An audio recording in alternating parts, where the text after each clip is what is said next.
Y en definitiva eso es lo que decía Galeano cuando hablaba de la utopía, eso es lo que defendemos cuando señalamos que en las paredes pintadas se habla de socialismo y lo entendemos como una praxis y no como un fin, se mantienen en pie ante un futuro tan incierto, defendiendo su dignidad y defendiendo la posibilidad de vida digna para todos y para todas. Oscar Matute explota contra la derecha y no deja títere con cabeza.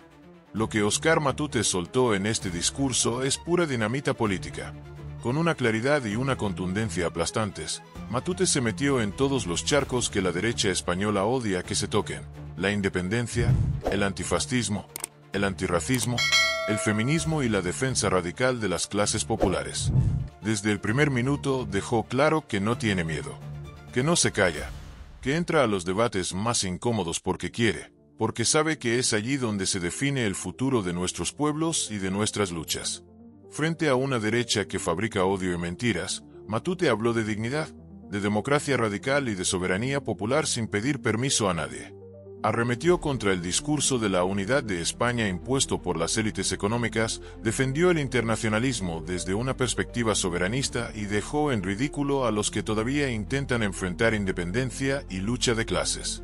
Hoy, Matute dejó un mensaje brutal. No hay lucha verdadera sin soberanía, sin feminismo, sin antirracismo y sin valentía. Y quien no entienda esto, sencillamente está del lado del poder. Vamos a verlo en detalle porque esto la derecha no lo soporta.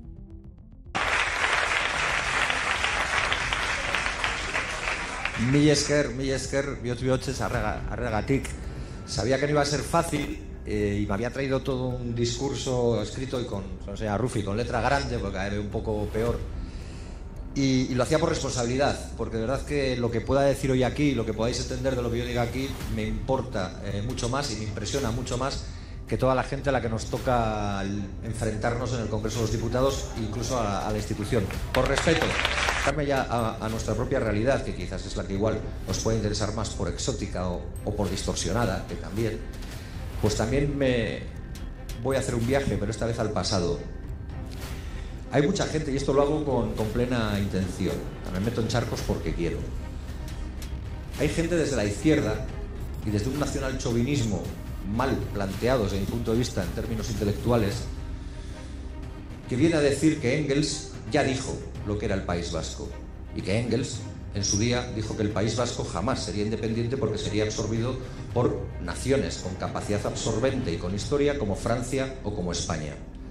Y lo decía porque él se fijó en la Euskal Herria que existía en la Primera Guerra Carlista, que era una Euskal Herria rural, eminentemente rural, con una burguesía muy débil y sin ningún proceso de industrialización. Pero vio que en esos tiempos, en esos momentos ya se estaba construyendo una nueva sociedad vasca, una sociedad fuertemente industrializada, con una alta conciencia de clase, sobre todo en núcleos urbanos, y que estaba generando, igual es la parte menos dulce, también su propia burguesía. Probablemente quien mejor definió ese error histórico fue Michael Lowy, otro pensador marxista, cuando le dijo, o cuando dice aquello de que Engels perdió la razón y el pueblo vasco ganó su propia razón. Y esa es nuestra dinámica de situación en el mundo, esa es nuestra hoja de ruta. Nosotros no planteamos la construcción de nuestra nación contra ningún derecho de ninguna clase popular. Nosotros planteamos la soberanía para nuestra nación para construir una democracia radical, para devolver todo el poder a las clases populares, a la clase trabajadora y para construir, no desde principio de jerarquía ni subsidiariedad, relaciones fraternas con otros pueblos y con la clase trabajadora de otros pueblos. Eso es algo que no se entiende en el Estado español y entonces alguna parte de la izquierda te dice: buscaremos la manera de que os integréis, de que os sintáis integrados en España. Yo no quiero estar integrado en régimen de subsidiariedad. Yo no quiero tener una jerarquía por encima que no sea la que determine mi propio pueblo, el pueblo vasco, y que por tanto lo que tenemos que hacer es convivir en pie de igualdad y de forma bilateral. Porque yo sé que saldrá en este debate, y si no ha salido ya, no sé cuánto tiempo llevo, estoy intentando... ¿Me quedan? Vale, me va a dar tiempo. Yo sé que saldrá en este debate porque yo veo la prensa igual que todo el mundo. Yo la gente que se plantea que... Dos cuestiones para ir rematando. La primera, a la gente que se plantea que la lucha del pueblo vasco o la lucha del pueblo catalán, que estos días están más de boga, o sus cosas, sus singularidades y esto,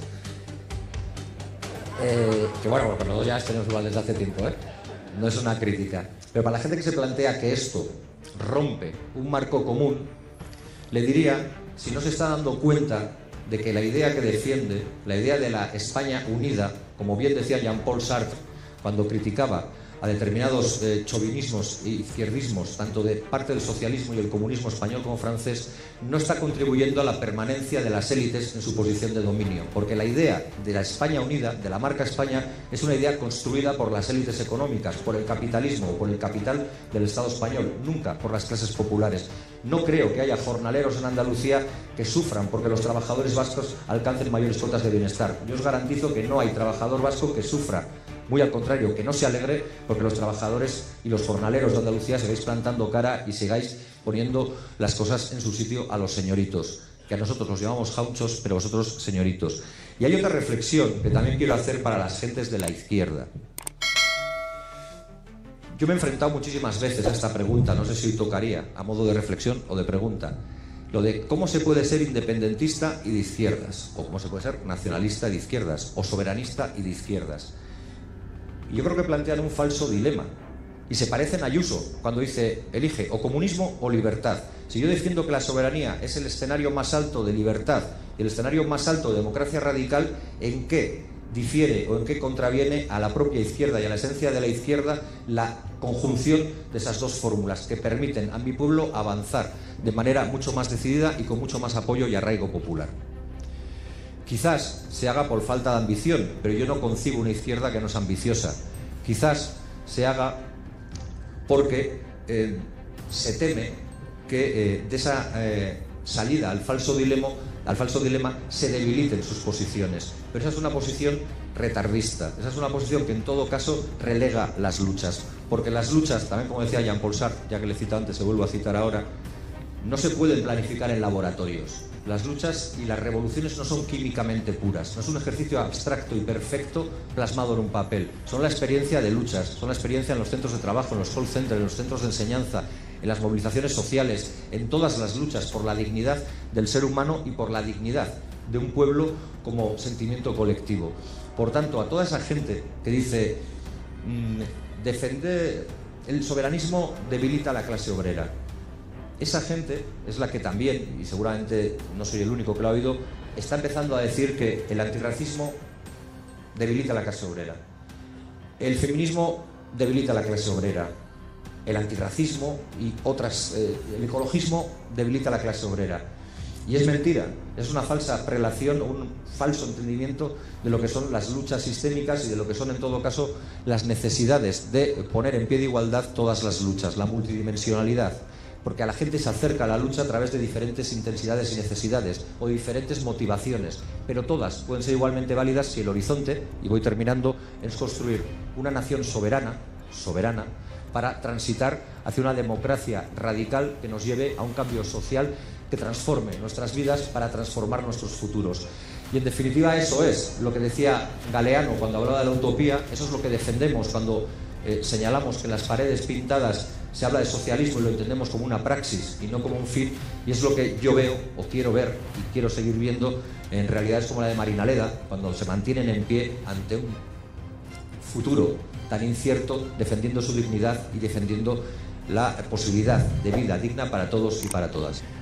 En Euskal Herria, hace bien pocos años, no me atrevo a decir el año exacto porque me puedo bailar en uno o dos, se llevó a cabo una huelga general feminista. Una huelga general feminista que trascendió nuestros límites geográficos y que fue portada del Times y que consiguió conectar a muchísima gente en muchísimos lugares del planeta. En Euskal Herria también, porque tenemos un paso fronterizo con menos tensión que el que en Andalucía se vive, existe una red que lo que hace es aprovechar redes que existían desde la Segunda Guerra Mundial para sortear la frontera y pasar a migrantes al otro lado y que puedan intentar desarrollar proyectos de vida digno. Y eso que se hacen no son experiencias que solo se den ahí, sino que se conectan con otras que se están dando. Y eso es internacionalismo, aunque se haga desde una perspectiva soberanista.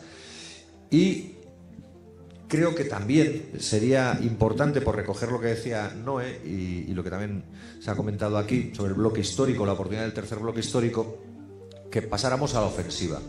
Ahora estamos viviendo unos tiempos en los que probablemente en el Estado español hemos conseguido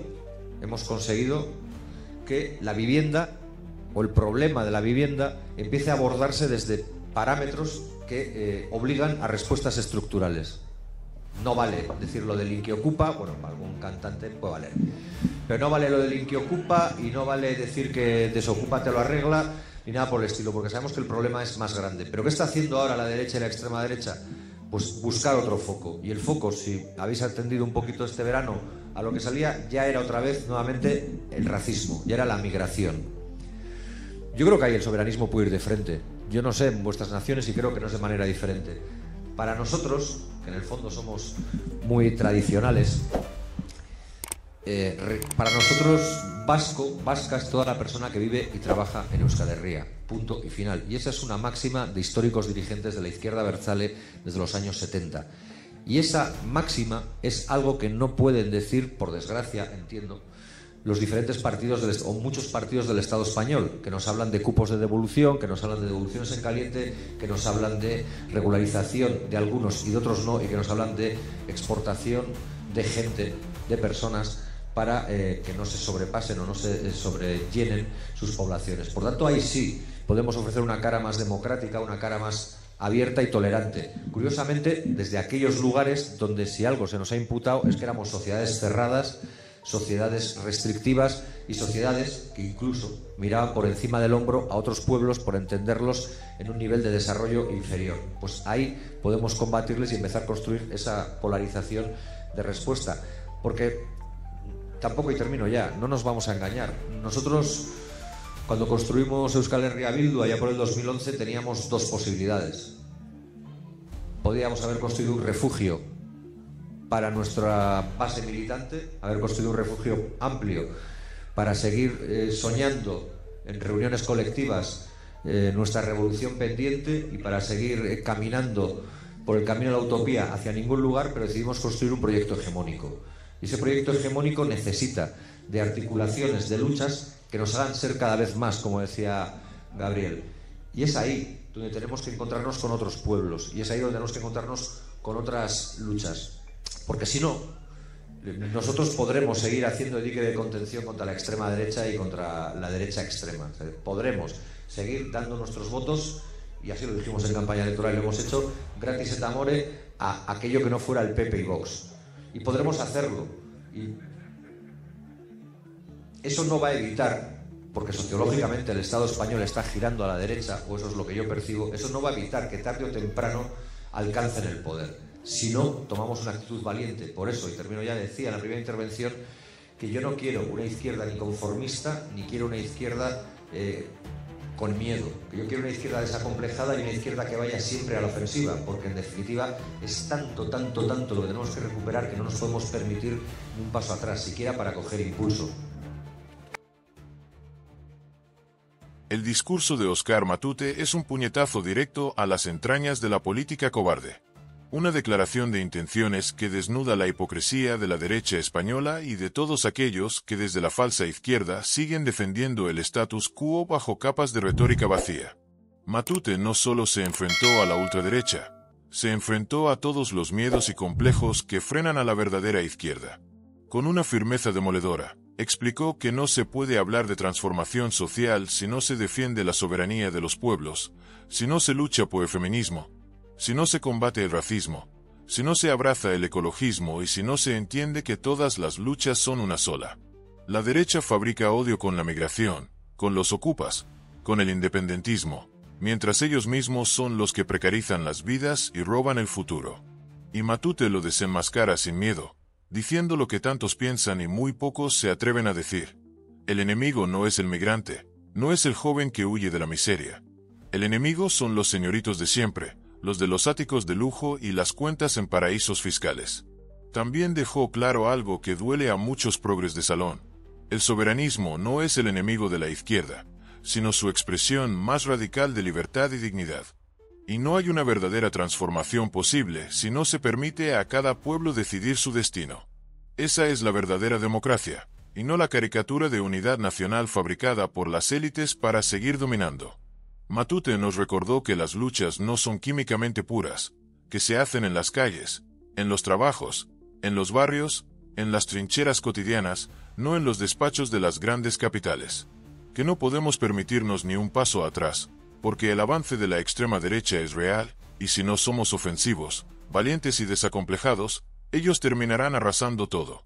Mientras el Estado español gira peligrosamente hacia la ultraderecha, Matute nos llama a resistir organizados, resistir en bloque, resistir de pie, a construir alianzas entre pueblos, a construir una nueva mayoría popular que no se conforme con migajas, que no acepte falsas dicotomías, que no agache la cabeza ante los señoritos de siempre. Hoy Oscar Matute no solo dio un discurso, hoy lanzó una consigna: ser desobedientes, ser rebeldes, ser radicalmente libres. No pedir permiso para construir un mundo digno. No aceptar ni media lección de los que siempre han estado del lado del poder. Y eso, en tiempos de cobardía, de traiciones y de renuncias, es más necesario que nunca. Por eso la derecha no soporta a Matute.